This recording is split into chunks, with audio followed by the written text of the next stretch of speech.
Ladies and gentlemen, KocoSports.com proudly presents Wrestle AM. It's half wrestling show, half porn show, pretty much all BS. And of course, you got, well, here's truly the sexiest man on all arena wrestling radio. That's right, it's Boom Boom here, checking live from the RVA, Richmond, Virginia. Well, kids, SmackDown Live is in the books. After 2 months of hype, we finally got to see the first ever. I think this was like one of the first live SmackDowns, and God, I'd say better part of a decade right now. Absolutely amazing. Thank you for joining me. Sorry I'm a little late, but I have been watching the supplemental draft show all over on the WWE Network. Been taking down the picks and everything, but that's over with now. So I want to know what you think. So over here in the comment section, down here in the comment section, please let me know what you thought about tonight's show and the draft. Do you give it a win, a loss, or a tie? So please tell me what you thought tonight's show scored and why. And most importantly, who do you think came out better out of this draft? Was it Raw or was it SmackDown? And plus any controversial picks. Who do you think was a really smart pick? Who do you think was a really dumb pick? I'm going to answer all those questions. Now, as far as the show itself, I'm going to be somewhat generous and give it just a weak tie. And I think I'm being generous with that because the action in ring, with the exception of maybe the main event, really wasn't that great. But the wrestling on a wrestling show, imagine that, why would we want to see that? The wrestling was just, in my opinion, it was secondary to the draft. And I knew this going in. They've been hyping this for months. They talked about moving SmackDowns to Tuesday. Now, SmackDowns have been on Tuesday for forever. I mean, hell, back when they first started the concept, I remember going to a show that was on a Tuesday. They recorded it, and at that time they aired it on Thursday. Then they moved it to Friday, then back to Thursday. Now it's back live again. But anyway, I have made some lists here. Now, I'm going to just real quickly, we're going to talk about the show a little bit, but everybody wants to know who wound up where, who do I think came out better, who's smart, who was a dumb pick, whatever. So here we go. I'm going to go ahead and run down. This is what we saw on television. So on television, I'm going to run this down here. I'm going to tell you who wound up on what roster, so listen carefully. Raw got Seth Rollins, the Women's Champion Charlotte, Finn Balor from NXT, Roman Reigns, Brock Lesnar, the Tag Team Champions, The New Day, Sami Zayn, Sasha Banks, Chris Jericho, the United States Champion Rusev with Lana, Kevin Owens, Enzo and Big Cass, The Club, Big Show, Nia Jax, Neville, Cesaro, and Sheamus. That's what they wound up with. This is on television. Over on SmackDown, they countered with the WWE Champion Dean Ambrose, AJ Styles, John Cena, Randy Orton, Bray Wyatt, Becky Lynch, the Intercontinental Champion The Miz with Maurice, Baron Corbin, American Alpha from NXT, Dolph Ziggler, Natalya, and Alberto Del Rio. Now, if you don't have the WWE Network or you haven't checked WWE.com, here's what happened. They went to more rounds. I think they went all the way to like round 11. And here's how things shaked out after SmackDown went off the air. They went to the panel. They would do some interviews, talk with some people. Then they would do another round. They would talk to some more draftees. They brought in Daniel Bryan and Shane McMahon. They eventually brought in Stephanie McMahon and Mick Foley. So here's how it shaked out after SmackDown went off the air. So here's how the rest of the roster shaked out. Over on Raw, you have Golden Truth, Titus O'Neil, Paige, Darren Young, Sin Cara, Jack Swagger, The Dudleys, Summer Rae, Mark Henry, Braun Strowman, Bo Dallas, The Shining Stars, Alicia Fox, Dana Brooke, and Curtis Axel. Meanwhile, SmackDown got the Usos, Kane, Kalisto, Naomi, The Ascension, Zack Ryder, Apollo Crews, Alexa Bliss from NXT, Breeze Dango, the tag team of Fandango and Tyler Breeze, for those of you playing along at home. Ava Marie, the Vaudevillains, Eric Rowan, Mojo Rawley from NXT, and finally, Carmella from NXT. So multiple NXT call-ups. In fact, let me count my NXT call-ups. So that's 1, 2,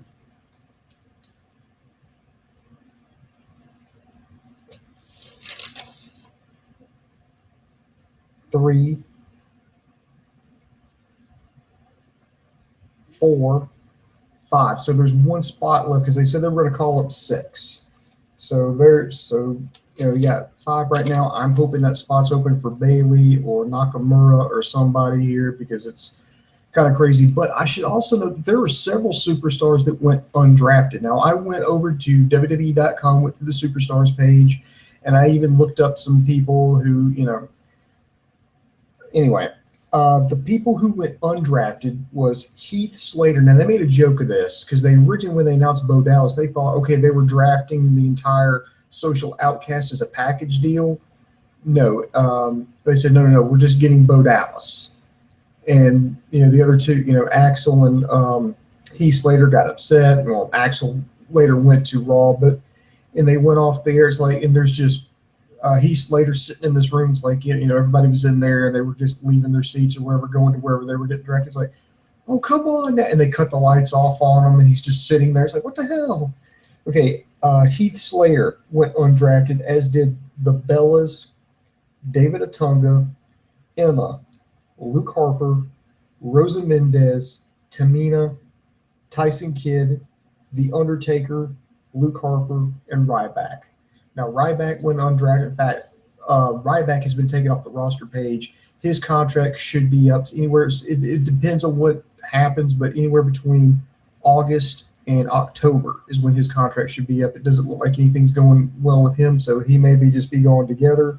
Luke Harper, of course, he's out with injury. He's currently shooting a movie right now, last I heard, for WWE Films. Undertaker was supposed to be part of the draft period. Tyson Kidd, Tamina, they're both on the injured list, as is Nikki Bella. Brie Bella is maybe semi-retired. I don't know what the full story on that. David Otunga, I know he hasn't wrestled in like freaking forever, but he's still listed on the roster page, so that's why I counted it. Emma, we know she's out with an injury. Rosa Mendez, I know she had a baby not too long ago, and I don't know if she's just at home playing mom or she's getting back in ring shape. I don't know what her status is. And I think Heath Slater, I think they're going to pick up Heath Slater because, he was there. I think that's just part of a joke they were running. Now, I did the countdown here, and to be honest, I think Raw came out on top on this draft. And no, it's not because they got more picks. In fact, Raw got 33 superstars drafted, whereas SmackDown had 26, which is not bad considering Raw had the advantage. They would have 3 picks. SmackDown would have 2, which makes sense because Raw is a longer show, so you're going to need more people to fill that time. They've got the bulk of the champions. They got the United States champion, the women's champion, the tag team champion, and SmackDown only got the WWE champion, which is huge, which is absolutely huge, and plus the the Intercontinental champion, The Miz. Looking at it here, it's looking like Raw is going to be focusing more on, it's like that's going to be the home of women's and tag team wrestling, as well as the cruiserweights. They're going to try to do whatever they can. Of course, they announced that on Monday, but they're trying to do whatever they can to generate some interest. But it's nothing to be sneezed at with SmackDown. I think they made some bold picks, especially with getting Carmella, Alexa Bliss. I think looking at over here, even picking up AJ Styles was absolutely huge for him. The things that I thought that kind of confused me here is I knew that they were doing this as an excuse, to break up some tag teams and break up some factions, but it just didn't make sense. Like if you're gonna draft Bray Wyatt over on SmackDown and then come back a little bit later and get Eric Rowan. I mean, why not draft the whole Wyatt family? To me, that would make sense.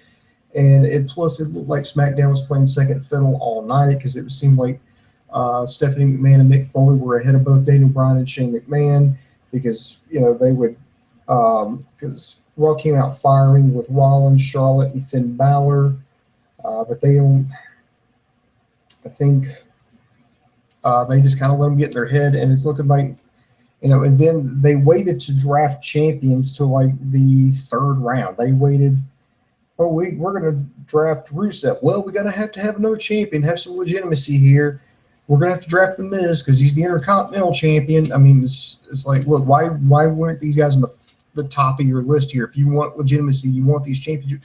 I would have all the like boom, boom, boom. Have that.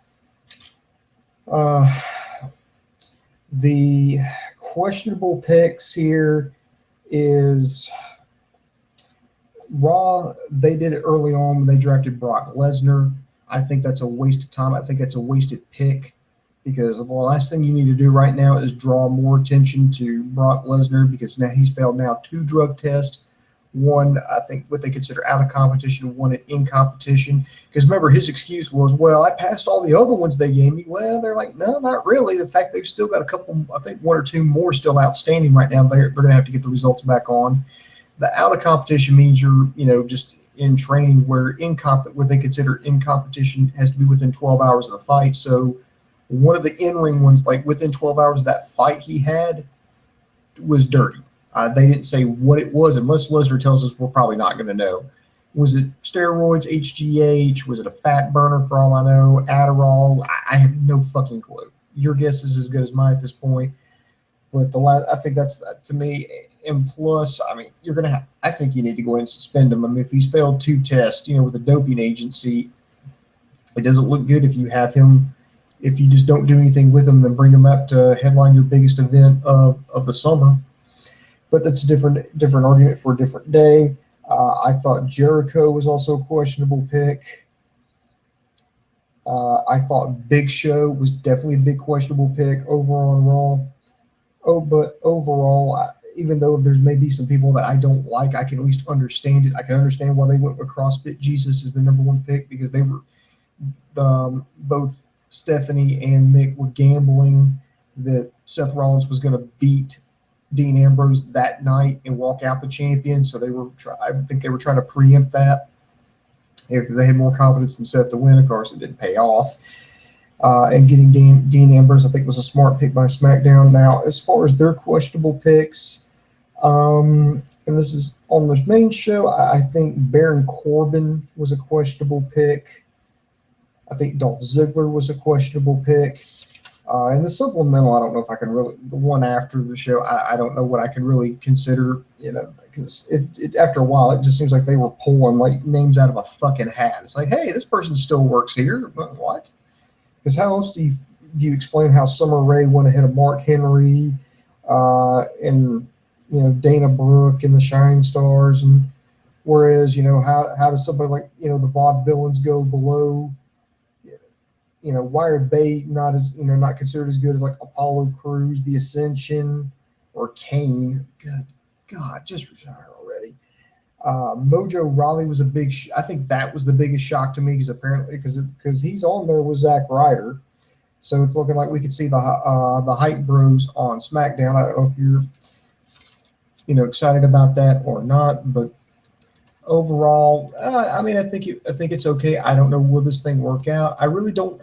I would love to say yes, I do, but knowing WWE's track record, especially with the last time they did a draft, I mean, when they first did it, back when it first started, it was all right.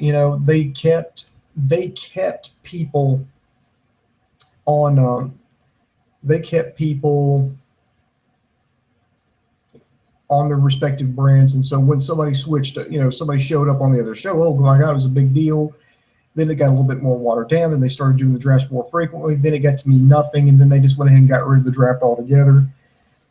And plus, we said that, remember when Raw went to 3 hours, oh, that's going to be great. They're going to be able to get more people out there. They're going to be able to get more people over. And they didn't do it because, again, WWE's not in the business of being awesome, as Dave Coco would say.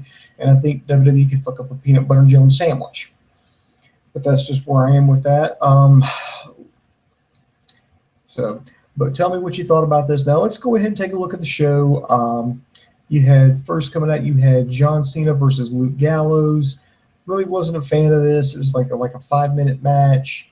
You had the club on one side, John Cena, then eventually Enzo and Big Cass came out there, and it started out as Luke Gallows dominating John Cena, and then the club started goading the realest guys in the room. They started tying it up. The realest guys in the room tossed out the AJ Styles and Carl Anderson. This gave John Cena the opportunity to hit the attitude adjustment. He gets the 1, 2, 3. Next, we had champions versus challengers. You had Rusev and The Miz, the U.S. and Intercontinental champions, respectively, teaming up to take on their challengers. This Sunday, Darren Young and Zack Ryder.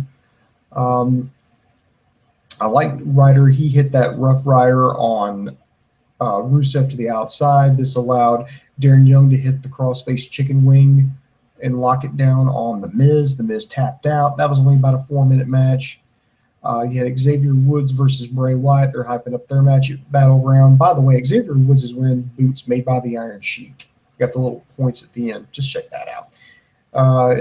Xavier Woods kind of freaked out, looked like he didn't want to wrestle Bray Wyatt, snapped out of it. I guess they're maybe teasing some kind of turn with Bray Wyatt,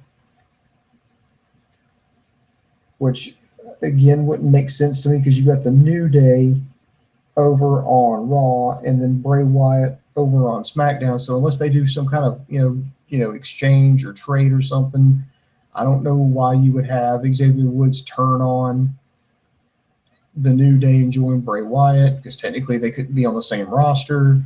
But again, it was about a 5-minute match.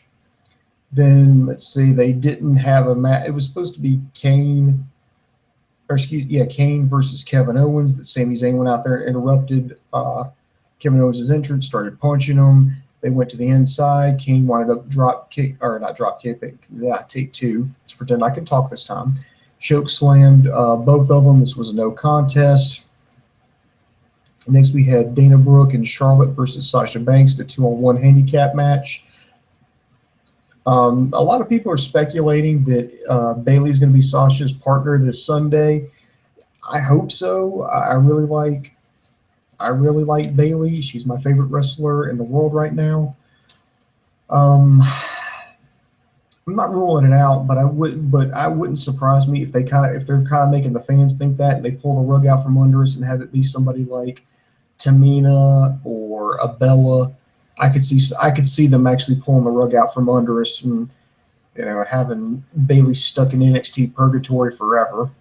But hey, I don't mind. I like seeing her in NXT. It's like one of my favorite shows to watch. So even if she's stuck down there with Asuka, it'd still be like the best ever.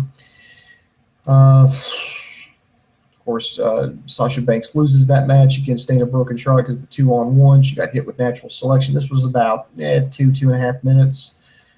Next, we get to Cesaro versus Chris Jericho. Again, another 5-minute match. These two jockeyed back and forth. Cesaro, man, he went late. I mean, he went real late. I think he was the second to last pick with Raw. Why he went that late, I don't know. I was getting mad at some things. I think I actually cursed out loud with my wife sitting next to me watching me when they drafted Roman Reigns. I said, yeah, that's a wasted pick. Brock Lesnar, that's a wasted pick. Chris Jericho and Big Show. I was like, yeah, you got to be fucking shitting me. But Cesaro eventually got picked up, which I was kind of hoping he would go to SmackDown because I could actually see Cesaro being like the champion on that brand. I don't know if I can see him being champion over on Raw. I'm not saying he can't be, but I'm just saying I just don't see it. I just picture him playing second fiddle to whoever the top guy is. But Cesaro ate a code breaker off a springboard. I guess he was going for a European uppercut, caught a code breaker right in the jaw. Jericho gets the win. Let's see, Natalya is supposed to have a match against Alicia Fox. Becky Lynch came out and beat the crap out of her. So that match didn't happen. There's a pattern here. Then we get to the main event, Seth Rollins versus Dean Ambrose. These two brawled. You heard the same things that I heard, that there was supposed to be a title change, that Ambrose's title reign was supposed to be short, and I thought that was going to happen on Monday, but they made a mistake on Monday. They had a double pin, which I was all for. I kind of like that, but instead of going, well, it's a draw, so therefore as the champion, no, it'd be like, no, you both lost. We're going to hold up the championship. You guys are going to have a match on SmackDown, and whoever wins that is going to be the champion. So they kind of made a mistake with that. Now, is he going to drop it at Battleground? You know what? Dean Ambrose better not, unless they introduce another championship. Because if not, that means Raw will have all but one championship. They'll have everything but the Intercontinental Championship. And and the last thing you want to do is take this new brand and make them look weak right off the bat. Now they've got, but I'll look at it this way.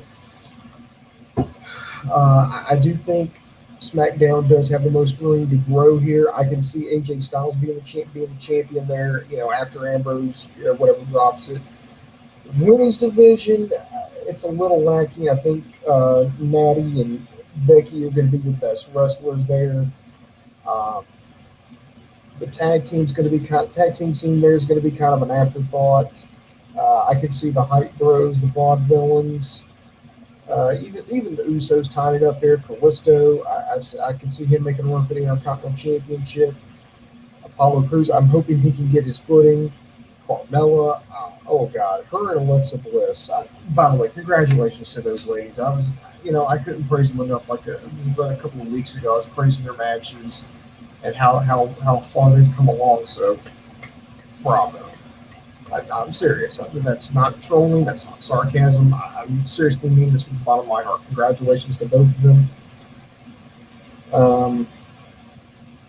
Looking around at some of these people, like Apollo Crews and Dana Brooke, I wish they would go back to NXT. Nothing against them. I just think they just need a little bit more seasoning. In fact, they mentioned something like on the after show. It was, they need, Dana, she needs like a mentor, and Apollo Crews, he needs some with some seasoning, he'll be good. Yeah, I was like, if there was only a place that they could go to get that. And by the way, also I do remiss to say congratulations to Finn Balor and American Alpha. Again, well deserved there.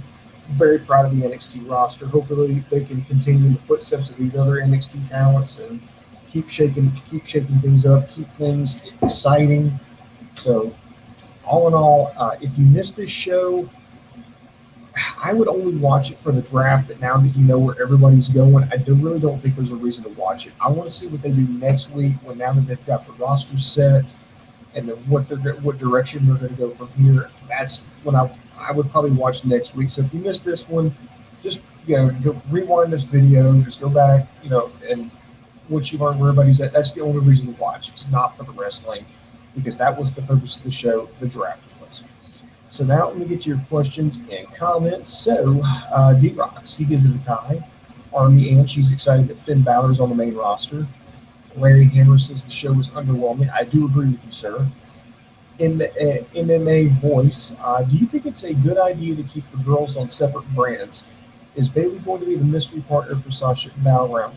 Do I think it's a good idea to keep the girls in separate brands? No, because if you're not going to have an exclusive, then you need to mix it. You need to spread them out a little bit, and that way, more than one. The theory is if you have the girls here and you spread them out on two brands, you'll get more women's matches. You could have theoretically, like on Raw, usually the best you could hope for is maybe two women's matches on Raw. On SmackDown, typically, before it went live, you could get one. Now I think theoretically you could get two on Raw, two on SmackDown, and you could maybe run multiple programs instead of just the women's program where somebody's just chasing the women's title. So I think that's a smart idea by splitting them up. Same thing with the tag team division. Spread them out, let them breathe. And do I think Bayley's going to be the mystery partner for Sasha? I kind of hope so. And Gary North does point out that if you got five, that Bayley's going to be number five. I actually would not be surprised if it was either Nakamura, Samoa Joe, or even Asuka. What will happen to the titles? What will happen with the titles after Battleground? That's hopefully something they're going to explain, because you're going to have some kind of champion on SmackDown. And are they going to bring back? Because at one point you had remember before they combined them, you had the WWE Tag Team Champions and the World Tag Team Champions. They were on different brands, but I'm thinking they may have it to where they have like at the big pay-per-views, you have like in a promotional, you may have like a system like when it comes to the women's championship and the tag team championship, that you know whoever becomes the number one contender, regardless of what brand they're on, fights the champions wherever, and there you go. I'm thinking they may have to do something like that, because I really don't think they're going to try to introduce any more championships. But of course, that's just my thoughts on it. But you're going to have to create another championship, because otherwise, I think it's kind of dumb to have the champion bouncing back and forth. It was very awkward the first time they did it. When you have when the champion goes on Raw, he has his one program with this one guy, and the next time he goes over to SmackDown, he's got another program with another guy. Not even mentioning his first program, not selling his injuries from the first program that he's doing over there, and vice versa. So I guess bottom line is I'm hoping they have some kind of system where they can either create their own championships there on that particular brand, or have some kind of way it makes sense to have people challenge for those titles regardless of what promotion or brand they're on. Army says, I would have thought that Sasha Banks and Finn Balor would be on SmackDown. Actually, I would have thought that too. They'll do great wherever, but I feel like they would have been more opportunity to become the faces on the brand like SmackDown. I think you're right. I think unfortunately they may get. Well, no, I think Sasha will win the women's championship coming up at SummerSlam. I think that's what's going to happen. Is Sasha and her mystery partner, whoever it may be, are going to get the win. This is going to she's going to ride the momentum going into Raw, get a number one contendership against Charlotte, and she's going to capture the title at SummerSlam. I could see that happening. Finn Balor, if he was on SmackDown, I could definitely see him in the running to become the champion on that brand. However, over on Raw, I do, and I hate to say it, but I think he's going to get maybe a little lost in the shuffle with all the talent there. Let's see. Damn it. Young Ryder would have made a fun tag team. It would give them both something to do after these feuds are done. Well, you've got the primetime players back together on Raw, because you've got Young and O'Neal, and then you got the Hype Bros over on SmackDown because they drafted in Mojo Rawley. Let's see, Larry Hammer. I'm looking forward to more Cena versus Orton and Sammy versus Kevin Owens being this decade's version. Yeah. Oh, Andy Paps, baby. He's in the room. He says, Booms, my debut got delayed because of the NYS, New York State Athletic Commission. What the hell, man? What the hell did they delay? Is it because of the promotion, or because of you? Some kind of physical requirement or something with the promotion? What happened, bro? Anyway, by the way, this draft sucked. The show was boring. How would you book the upcoming pay-per-view? I would rebook the whole damn thing, but that's a different show. Yuri Blake, he says, SmackDown lost in terms of women's wrestlers. Kind of bummed out about Cena and Cena Jr. being on both brands. Was hoping they would be on the same brand. In other news, the Demon has arrived. Oh, yeah, too sweetly. Yeah, oh, by the way, did you hear the reception that Roman Reigns got when they just mentioned his name? They just mentioned his name, flashed up his picture. I mean, he's still on suspension. They booed the shit out of him, and then we're just now learning that, Vince McMahon is just now starting to sour on Roman Reigns. Well, no shit, Sherlock. Where the fuck have you been for the past fucking 2 years, damn it? The fuck? And Andy Papp says they should bring back some old championships. That's fine. Jonathan Duran says the draft sucked balls. I agree. Jonathan Duran is also saying, I guess when we're talking about, just shockers, I can't believe that this guy got drafted over this guy. And his big pet peeve is Mojo Rawley over Nakamura. I agree. Unless you're going to make Nakamura champion at NXT, I really don't see why you're doing this. Will WWE bring back bragging rights? I think that's on the list, actually, Andy. I really do. I think that's on the list of things to bring back. It was kind of bad the last time. Maybe, well, I would say maybe they'll do it right this time, but no, when do they ever do anything right? Anytime. I heard Asuka's turning heel at TakeOver. I thought technically she was already heel, because when she beat Bayley, I mean, it sucked all the oxygen out of the room. I mean, everybody was just like, I mean, everybody just dropped dead, like right there. So the Hype Bros will include Ziggler. Well, yeah, the Hype Bros is Dolph. No, not Ziggler. Ryder. No, Ziggler is going to do that. That's like how they were promoting. They were pushing, like trying to sell like Dolph Ziggler when they picked him on television. Like, oh, we want Dolph Ziggler. Well, see, he said he needed a fresh start. This could be the start he's looking for, basically. And they said that too with Jack Swagger. It's like they're trying to convince me. He's like, why should I care? Well, we're kind of hitting the reset button. You never know. I'm like, all right, if that's the best that you can fucking do, is to hit the reset button to make me care, you're doing some shit wrong.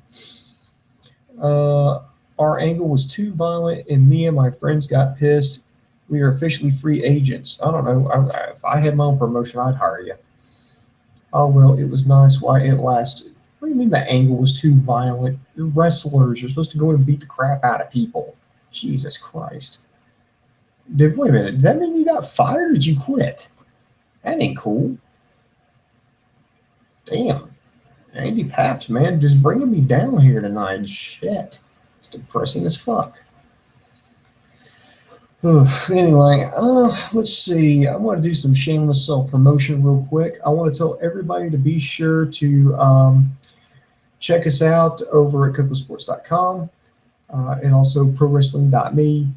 Also, like subscribe to us on YouTube, Facebook, and Twitter. See LK, he's already done a Raw review, so be sure to check that out. Of course, I'm doing SmackDown. Now we're about to get really busy because now we've got to do a NXT review. We've got to do the season 2 finale of Lucha Underground. Then after that, we've got to do TNA. Then I got to find out what the fuck's going on with Ring of Honor. Ring of Honor, Jesus Christ, what the hell? That fucking the wheels just fucking fell off that company in the past 4 months. I got to figure out what the fuck's going on with them. And then, of course, we got Battleground this Sunday. Then we're going to start all over again on Monday. We might even have to work in some New Japan and Evolve reviews in there. LK's been following the G1 Climax tournament.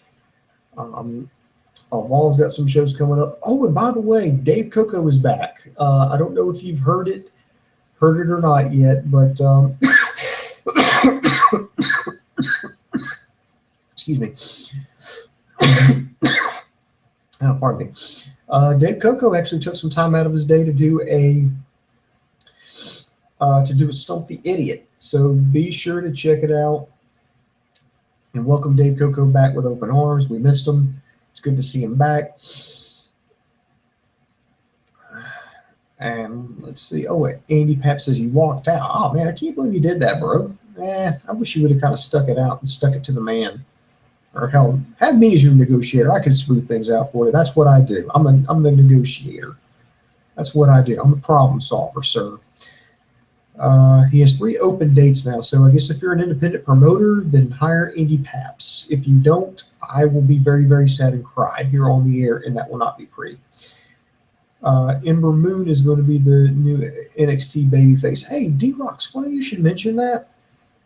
I actually met her a long, long time ago. About shit. If you're not going to fucking believe this, but about 10 years ago, this is back when she first started out. She went by the name Athena.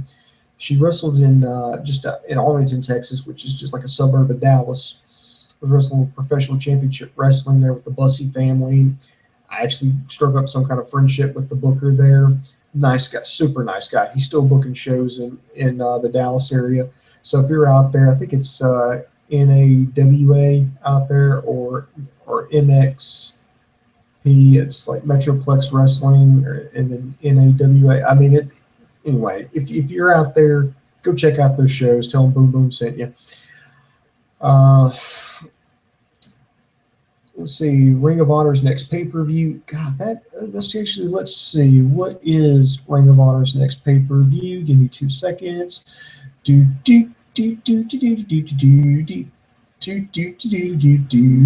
It's Death Before Dishonor on August 19th.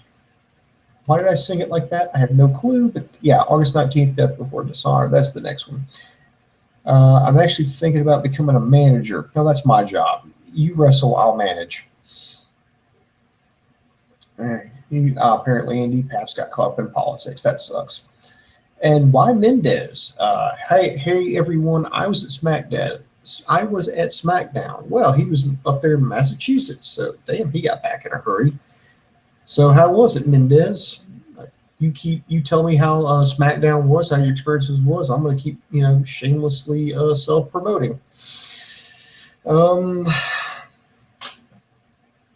Let's see. Like, subscribe to us on YouTube, Facebook, and Twitter. Check us out at KocoSports.com. KocoSports.net takes you to the same place. Channel for combat sports. It's where the world goes to kick ass, and most importantly, where it's okay to be a passionate fan. Also, check us out at ProWrestling.me. Be sure to check out our archives there. You can also find our forums, our blogs. We've even got some news and gossip on there. So be sure to check that out. Of course, we've got more reviews coming up this week. D-Rox has let me know that, let's see, Andy Paps, he went to the recent ROH tapings in Philly. Sweet. D-Rox has let me know that he is from Shreveport, Louisiana. Wait a minute, Shreveport. Is that North or South Louisiana? Because I'm trying to figure out if you're a coon ass or not. And only people from Louisiana know what the fuck I'm talking about when I say that. Mr. Mendez gives the SmackDown a weak win, but he says Enzo and Big Cass got a huge pop. Larry Hammer is saying it's about time Alexa Bliss got a huge push. I agree. She's done an amazing job. She's really busted her ass. I really loved it when they turned her heel. She just got so fucking good. And Kane apparently got a big pop, not cop, pop there.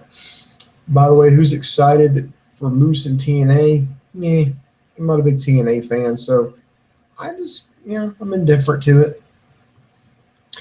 But I think, I think unless there's any more comments that come along here, I think I'm just about to wrap this up. All right, so anyway, you've heard my shameless self-promotion. I'm he's not a coon ass. He's not only love crawfish. How did it look on TV? It looked okay. I think it looked okay. I don't know what you were wearing or what sign you held up, so I can't tell you if I saw you or not. That's Mr. Mendez there and D-Rox respectively. So, you know what? It's getting late. It's almost midnight here in Virginia. I'm tired. I've been up since 4 this morning. I'm getting ready to go to bed. So I'll tell you what, be sure to lock it down here. We're going to have some more shows coming up within the next 24 hours. Ooh, excitement. And that's going to do it for me. I guess maybe I'll hang around the chat room a little bit after the show, maybe answer some questions there. But in the meantime, this is Boom Boom for the rest of the Coco crew saying the boom just went bang, and I am